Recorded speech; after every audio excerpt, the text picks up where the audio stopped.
देखा होगा।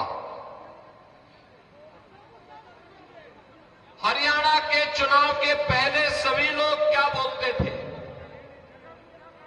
और जब चुनाव के परिणाम आए तो अकेले भारतीय जनता पार्टी 2/3 से अधिक सीट जीती और कांग्रेस धराशायी हो गई।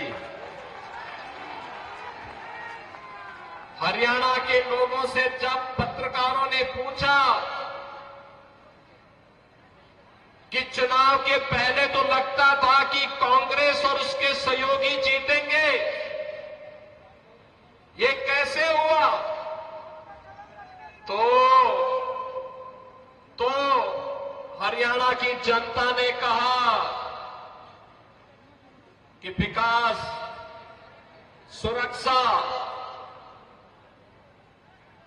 सुव्यवस्था और सुशासन के लिए डबल इंजन आवश्यक है, और मोदी जी के नेतृत्व में अगर डबल इंजन की सरकार चले तो इस सोने में सुहागा है। इसलिए हरियाणा की जनता ने निर्णय लेकर के फिर से भारतीय जनता पार्टी को विजयी बनाया है। बहनों और भाइयों, हमारा ये झारखंड एकोडर्मा प्राकृतिक संसाधनों से भरपूर है।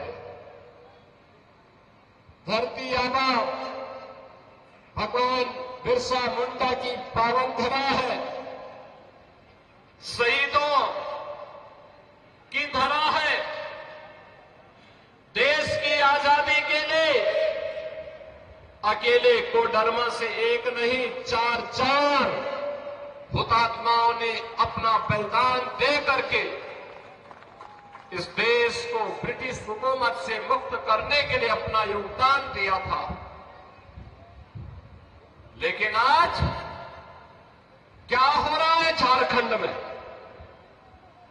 मैं देख रहा था। एक आलमगीर आलम थे, औरंगजेब, देश को लूटा था उसने, देश के पवित्र मंदिरों को नष्ट किया था उसने।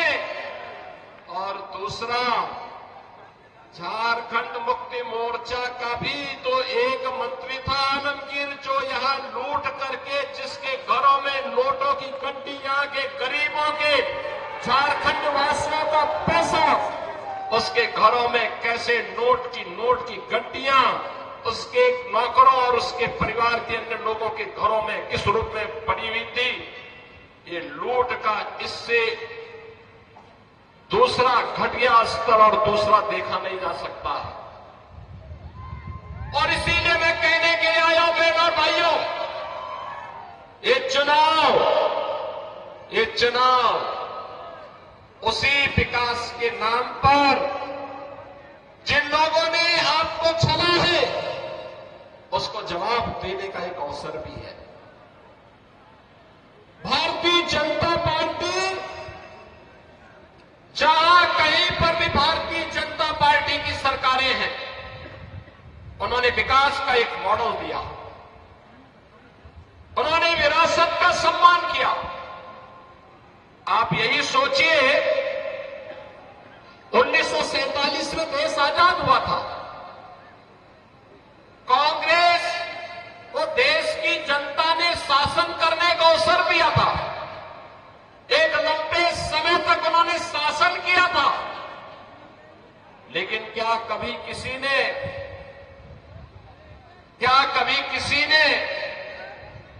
गरीबों के लिए ईमानदारी से कोई योजना चलाई? बहनों और भाइयों, मोदी जी जब 2014 में प्रधानमंत्री बने थे, मीडिया ने उनसे पूछा था कि प्रधानमंत्री बनने के बाद आपका एजेंडा क्या होगा। मोदी जी ने कहा, एक लाइन में उन्होंने कहा था, सबका साथ और सबका विकास।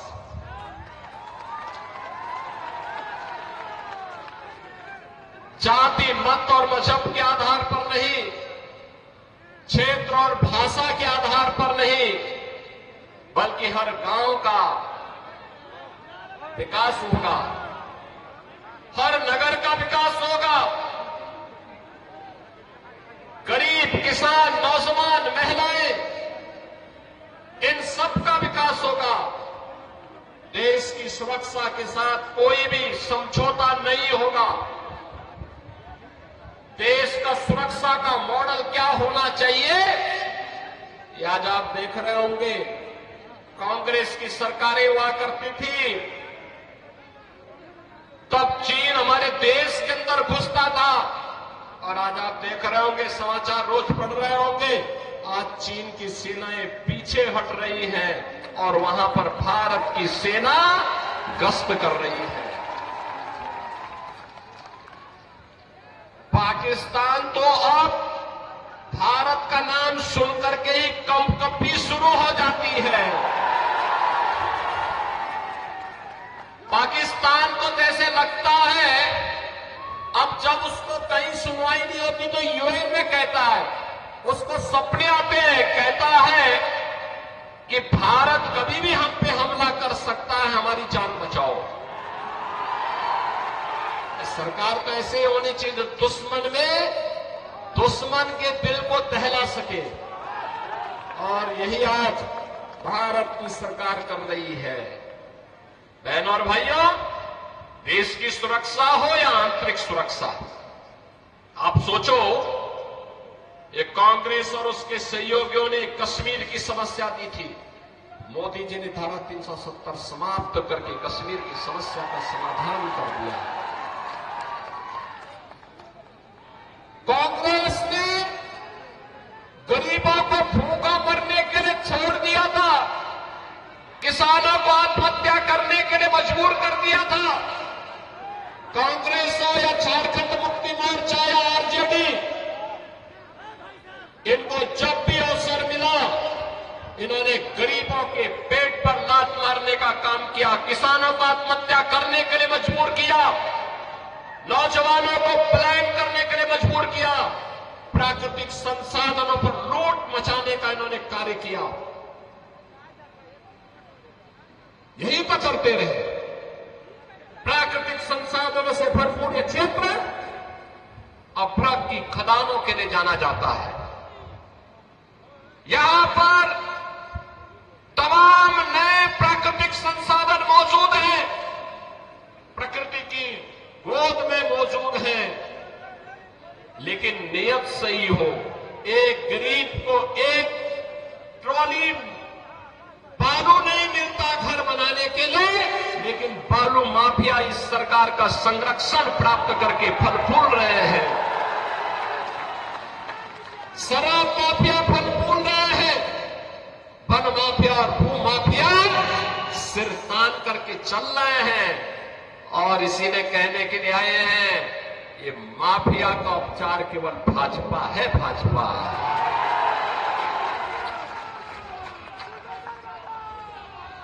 बहनों और भाइयों, 2017 के पहले उत्तर प्रदेश में भी ये माफिया ऐसे सीना तान करके चलते थे, ऐसे चलते थे। इनके लिए गरीब की कोई कीमत नहीं थी, किसान की कोई कीमत नहीं थी, नौजवान की कोई कीमत नहीं थी, बहन और बेटी का कोई सम्मान नहीं था। लेकिन 2017 के बाद जब उत्तर प्रदेश के बुलडोजर ने चलना प्रारंभ किया, तो आज आप देखते होंगे दुर्दांत भूमाफिया, दुर्दांत से दुर्दांत भूमाफिया आज उत्तर प्रदेश की धरती को छोड़ चुके हैं। कुछ तो जेल में है और कुछ लोग राम नाम सत्य है की यात्रा में भी चले गए। भूमाफिया नहीं, खनन माफिया भी नहीं, वन माफिया भी नहीं, पशु माफिया भी नहीं, संगठित अपराध में संलिप्त माफिया भी नहीं। आज तो कोई भी माफिया हो, शराब माफिया हो या बालू माफिया, यूपी से गायब हो गया है। ऐसे ही गायब हो गया जैसे गधे के सिर की सींग समाप्त हो गई। और इसलिए बहनों और भाइयों, आपसे कहने के लिए माफिया को अब चाट केवल भाजपा है।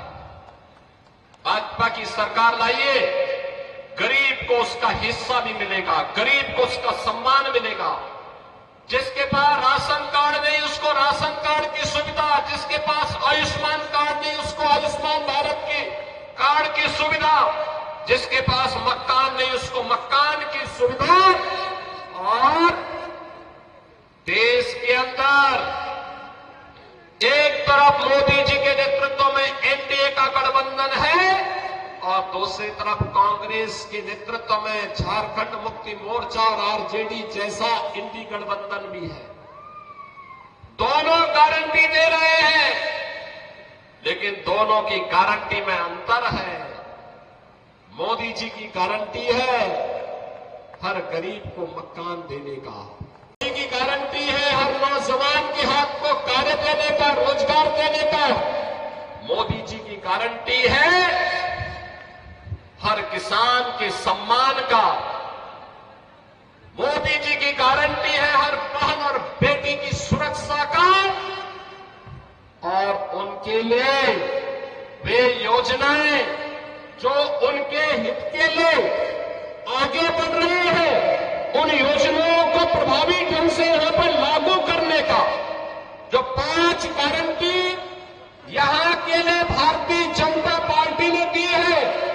लक्ष्मी जोहार योजना, सभी घरों में 500 रुपये में एलपीजी के भरा हुआ सिलेंडर उपलब्ध करवाना और साल में 2 फ्री में सिलेंडर उपलब्ध, भरा हुआ सिलेंडर भी मुफ्त में उपलब्ध करवाना।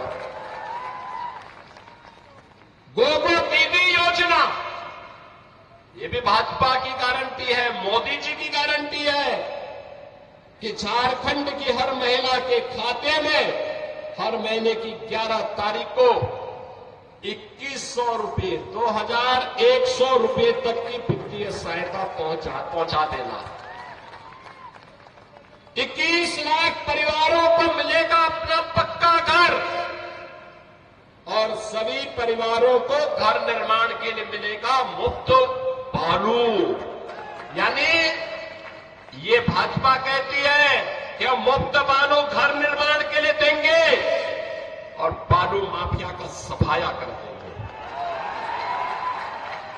युवा साथी भत्ता, जिन्होंने स्नातक स्नातकोत्तर की डिग्री प्राप्त कर ली, जिन युवाओं को डिग्री प्राप्त करने के पहले 2 वर्ष में अगर उन्हें कोई नौकरी नहीं मिलती है तो प्रत्येक माह 2000 रुपये की गारंटी भी भाजपा आपको दे रही है, एनडीए आपको दे रहा है। और बहनों और भाइयों, इसके साथ ही जो यहां पर भर्तियां ये नहीं कर पाए थे, सरकारी नौकरी नहीं दे पाए थे, पहले ही कैबिनेट में निर्णय लेकर के भारतीय जनता पार्टी ने कहा है उन युवाओं के लिए नौकरी का पिटारा लेकर के भी भारतीय जनता पार्टी झारखंड के अंदर ही लेकर के आएगी। झारखंड के अंदर 5 साल में 5 लाख नौजवानों के लिए नए रोजगार उपलब्ध करवाने के कार्यक्रम को भी भारतीय जनता पार्टी आगे बढ़ाने की बात कर रही है। और इसलिए बहनों और भाइयों, आज मैं आपके बीच आया हूं आपसे कहने के लिए, भारतीय जनता पार्टी देश की सुरक्षा की गारंटी है।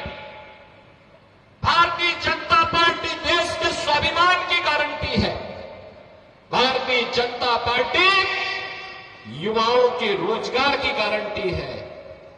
भारतीय जनता पार्टी महिलाओं के लिए सम्मान और स्वावलंबन की गारंटी है। भारतीय जनता पार्टी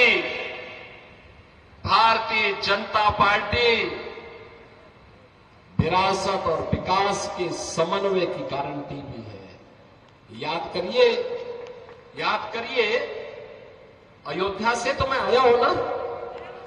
कितने लोग अयोध्या गए हैं? कितने लोग अयोध्या गए हैं? आप लोग एक बार अयोध्या आइए, मैं अन्नपूर्णा देवी जी से कहूंगा वे यूपी के अंदर चुनाव के अंदर सहप्रभारी के रूप में विधानसभा चुनाव के अंदर काम कर रही थी। पूरे यूपी के अंदर घूमी है, बहुत अच्छा काम उन्होंने किया था।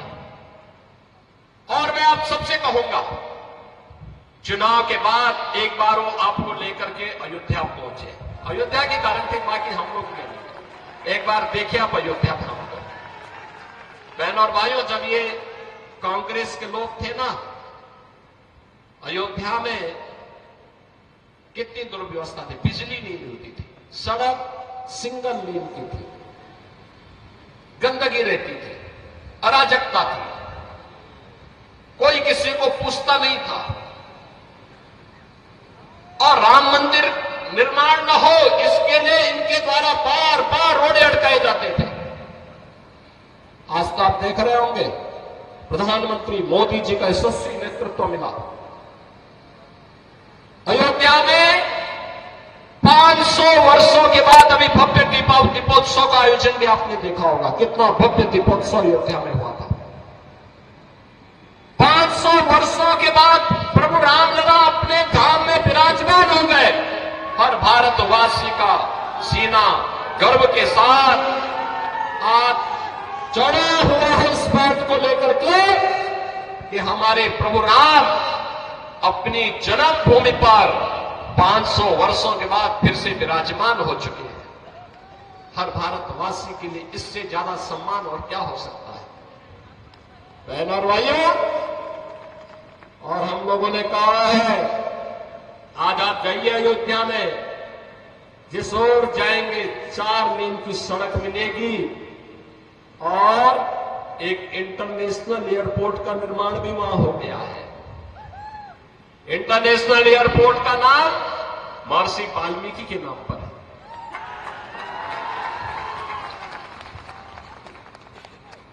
वहां पे जो बड़े बड़े यात्री विश्रामालय बनाए गए हैं, उनका नाम है निषाद राज के नाम पर, निषाद राज गुहा के नाम पर। और जो भोजनालय वहां बन रहे हैं, जहां पे श्रद्धालुओं के लिए शुद्ध भोजन प्राप्त होता है, उनका नाम है माता सबरी के नाम पर। और याद करिए, विरासत का दूसरा उदाहरण मोदी जी ने दिया है। 15 नवंबर, 13 नवंबर को आपको वोट देना है। 15 नवंबर धरती आबा भगवान बिरसा मुंडा की पावन जयंती जनजातीय दिवस के रूप में मनाने का काम भी मोदी जी ने ही शुरू किया। और इसलिए बहनों और भाइयों, आज हम सब आपके पास आए हैं। विरासत और विकास का समन्वय कैसे होना चाहिए, सुरक्षा और सुशासन का बेहतर समन्वय कैसे होना चाहिए, ये केवल और केवल भाजपा इसका उदाहरण प्रस्तुत कर सकती है। और डबल इंजन की सरकार, जैसे भी हरियाणा ने निर्णय लिया, ऐसे ही झारखंड के अंदर ये भ्रष्टाचार की चंडी, सुरक्षा में सेंध लगाने वाली, माफियाओं को प्रश्रय देने वाली, अराजकता को, गुंडागिर्दी को यहां पर बढ़ाने वाली झारखंड मुक्ति मोर्चा और कांग्रेस का, आरजेडी का जो इंडी गठबंधन है, ये देश की सुरक्षा के साथ खिलवाड़ कर रहा है, राष्ट्र के स्वाभिमान के साथ खिलवाड़ कर रहा है। इन्हें मौका नहीं देना है वर्तमान को संवारने के लिए और भविष्य को उज्जवल बनाने के लिए आवश्यक है कि चुनाव में इनकी छुट्टी कर दो। बाकी काम तो भारतीय जनता पार्टी की डबल इंजन सरकार, एनडीए की सरकार आने के बाद स्वयं कर देगी।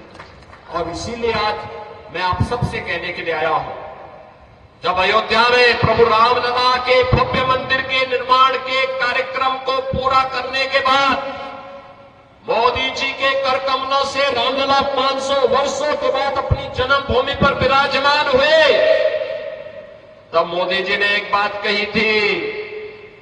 उन्होंने कहा था, ये तो एक शुरुआत है, शुरुआत। आप इशारा भी समझे होंगे ना।